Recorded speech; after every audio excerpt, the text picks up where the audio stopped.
We should never allow the legitimate concerns of our communities about illegal migration to breed prejudice and hatred towards our fellow Africans.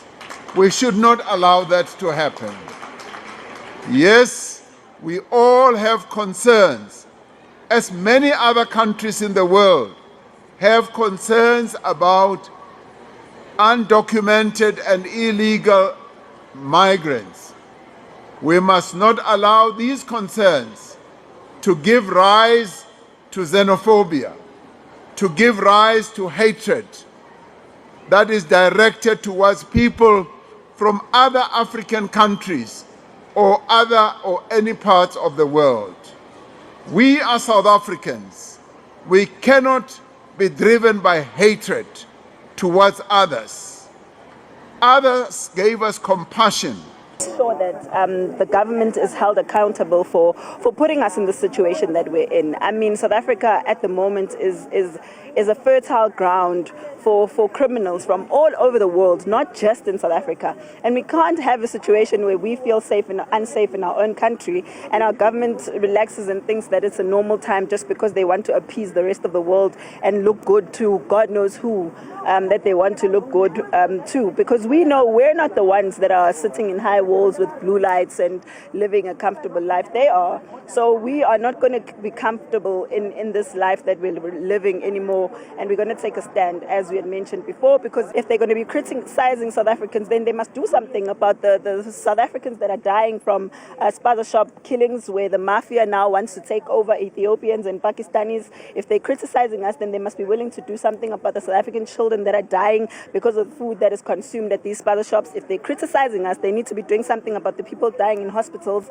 because there's no beds and there's no medication, because people from all across the African continent are coming here and walking in and demanding services. They must also do something about the South African children who don't have a spot in schools. And they must also do something about the many factories and places that are hiring illegal immigrants for cheap labor instead of hiring South Africans. And all of this money and the economy that's going to the hands of foreigners instead of South Africans.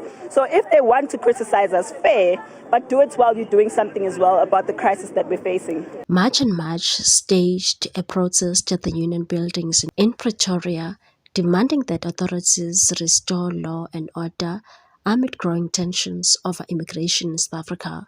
The demonstration brought renewed attention to a deeply polarizing issue, with the group blaming undocumented migrants for rising unemployment, increased crime, and mounting pressure on already strained public services. These claims, however, have been met with strong criticism from civil society organizations and analysts who argue that such narratives risk scapegoating foreign nationals and inflaming social divisions. Speaking on behalf of the organization, Justin Sangobe Zuma dismissed accusations of xenophobia, maintaining that the movement's focus is strictly on upholding the rule of law, and said when we talk about illegal immigrants, nobody wants to hear the illegal part.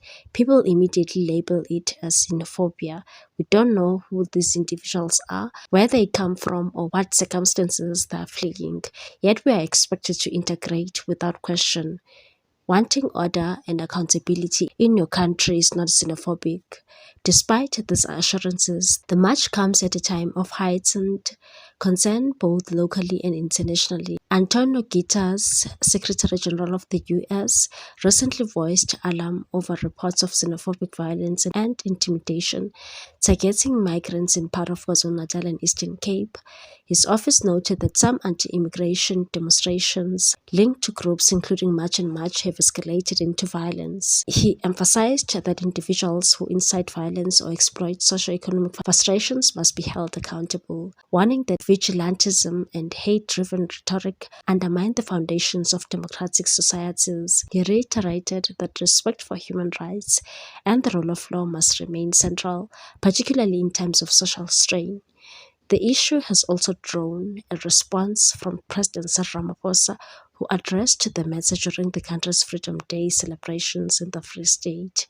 While acknowledging the legitimate challenges posed by illegal immigration, Ramaphosa cautioned against allowing these concerns to devolve into xenophobia or discrimination, and said we must not allow these concerns to give rise to hatred directed at people from other African countries or elsewhere. South Africans cannot be driven by hatred.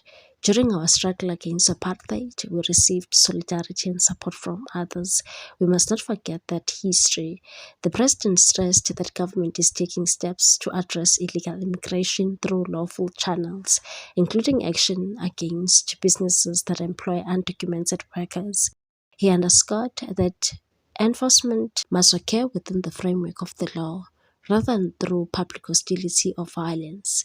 As tensions continue to simmer, the debate over immigration remains a complex and emotionally charged issue, one that sits at the intersection of economic hardship, governance, and social cohesion. While calls for stricter enforcement resonate with many South Africans facing daily challenges, the line between lawful advocacy and harmful rhetoric remains a critical point of contention. What's your take on this one, people? Thanks for watching. Please subscribe for more news.